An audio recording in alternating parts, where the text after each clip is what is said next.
Welcome to Cheating Husband and Wife Stories channel. Dear listeners, before we get started, drop a quick hi in the comments and let us know where you are tuning in from.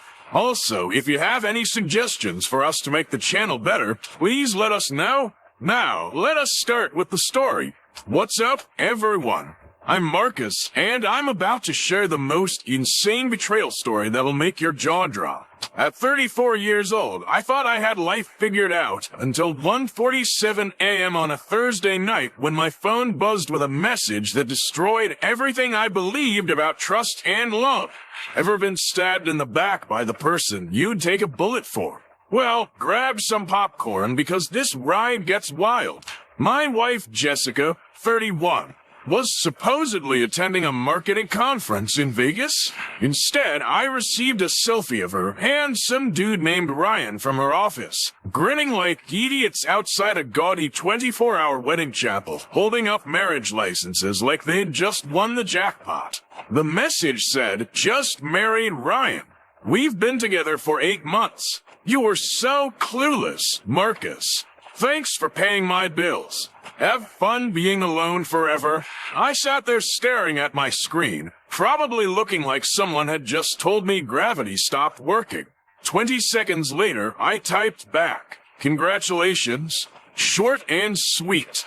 But inside, I was a tornado of rage. Jessica thought she was clever, but she overlooked one crucial detail: finances. She was hopeless with money management. Everything, the mortgage, joint accounts, even her premium shopping cards was under my name exclusively. Rookie mistake, Jess.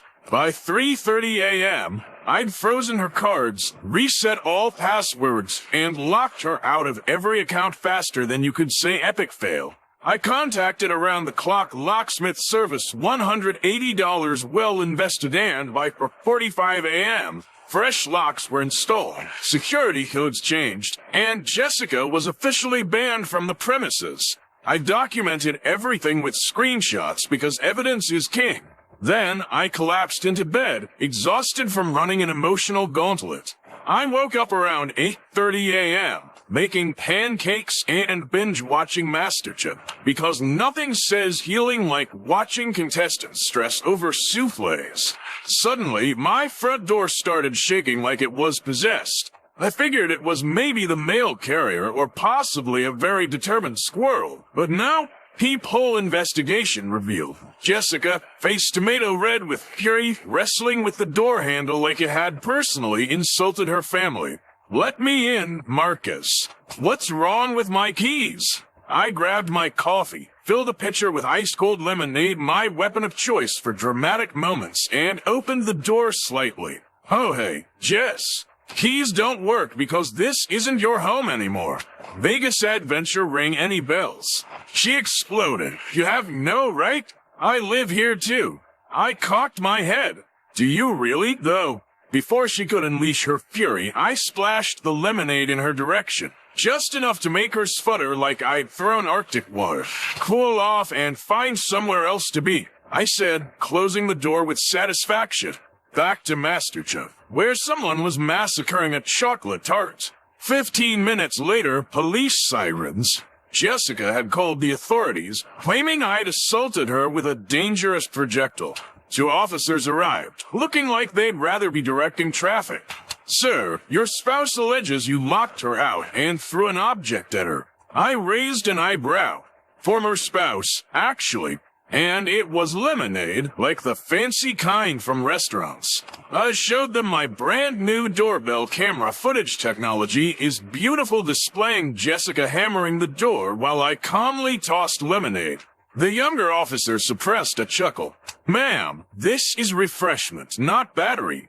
I held up my phone. "Plus, she married Ryan yesterday. Here's the proof." The senior officer's eyebrows climbed toward his hairline, and his partner cleared his throat to mask amusement. They approached Jessica, still lingering outside, and after some heated discussion, informed her, "Ma'am, you'll need legal counsel. This isn't a police matter. They nodded at me, instructed her to vacate the property, and departed. I brewed fresh coffee, added extra sugar for celebration, and enjoyed tranquility for roughly 3 minutes. But the chaos was far from over. The following morning, I'm enjoying toast and contemplating existence when tires screech outside. I glance through the blinds, and it's a complete spectacle. Jessica, Ryan, her mother Patricia, and her sister Chloe. Patricia's ripping her handbag like it contains the crown jewels, and Chloe well. Her figure could stop highway traffic. They marched up like an angry homeowners association. Jessica screamed, "You embarrassed me in front of everyone."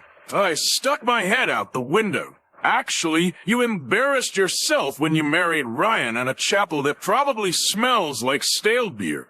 Patricia, channeling full maternal rage, hollered, "This house belongs to her too." I grinned. "Then why does she have a different husband?" Ryan, appearing to regret every life decision since kindergarten, mumbled, "Maybe we could just discuss this." Chloe, arms folded, merely caused structural damage to her shirt. "You're being ridiculous, Marcus." I beamed. Ridiculous? I didn't elope with a collie and show up demanding house keys. Jessica shrieked, "I deserve half this property." I waved my phone. "Say cheese for the security camera. Your wedding nullified everything, darling." They stormed off in defeat, Chloe's dramatic exit toppling my garden gnoming. I phoned my attorney, David, and forwarded the footage. First battle complete, I chuckle. Then Jessica launched her digital warfare campaign. She posted across social media, painting me as a manipulative monster who drove her to infidelity.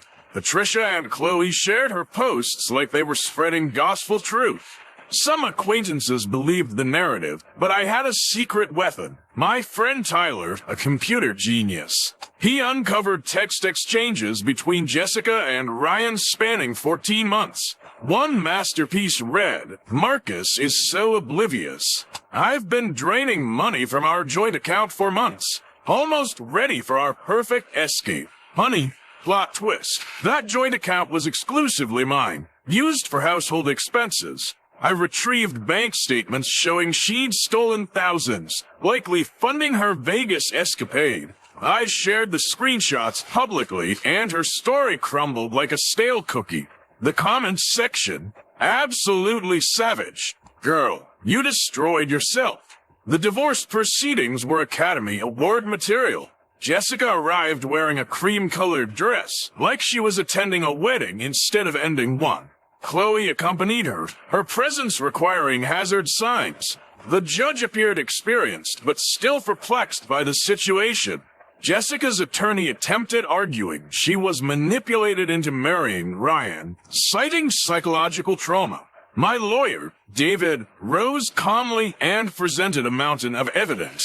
"Your Honor, here are 95 pages documenting the defendant's year-long scheme." He quoted one message, "Cannot wait to dump Marcus and start our dream life." The judge's expression shifted from neutral to "I need early retirement." Jessica turned crimson, stammering, "That's completely misunderstood." I leaned in. "What misunderstanding makes that acceptable? Were you planning my surprise birthday party?" The courtroom fell silent. The judge hammered his gavel. "Divorce approved." Jessica received her vehicle, personal belongings, and 0 spousal support. Bonus. She owes me $450 monthly for 18 months since I financed her personal trainer certification. Her reaction? Absolutely priceless. Outside the courthouse, Patricia went full banshee mode, screaming, "You stole everything from my baby." Chloe launched a protein shake at me, missed completely, and nailed Ryan's mother, Carol, who'd appeared for moral support. Complete pandemonium ensued, beverages flying everywhere, Patricia wailing, Carol wiping strawberry banana off her jacket. Security intervened, and I heard Carol shout, "Ryan's already seen a bartender from their wedding venue." Jessica crumpled, sobbing like she'd lost an Oscar. Chloe attempted consoling her, but Jessica snapped, "Your apartment reeks of failure and dollar store air fresheners." Even Chloe looked fed up. Currently, Jessica's living with her parents, Ryan's shacked up with that bartender, and both lost their jobs over their workplace romance. Patricia's banned from the neighborhood Starbucks for harassing a barista who resembled Ryan. Chloe's posting about dysfunctional families and wardrobe malfunctions, fascinating research material. Folks, me, I sold the house for a massive profit, upgraded to a luxury apartment, and I'm dating Amanda from my CrossFit gym. She finds this entire saga hilarious and wrote definitely not Ryan on my travel mug yesterday. David has the marriage certificate framed in his office beside a plaque reading, "Divorce, more affordable than counseling." Any regrets? Absolutely zero.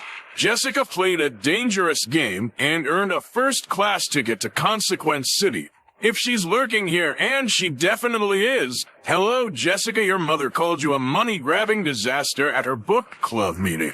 Just thought you should know. Smash that like button, hit subscribe, and share your craziest drama stories in the comments below. Until next time.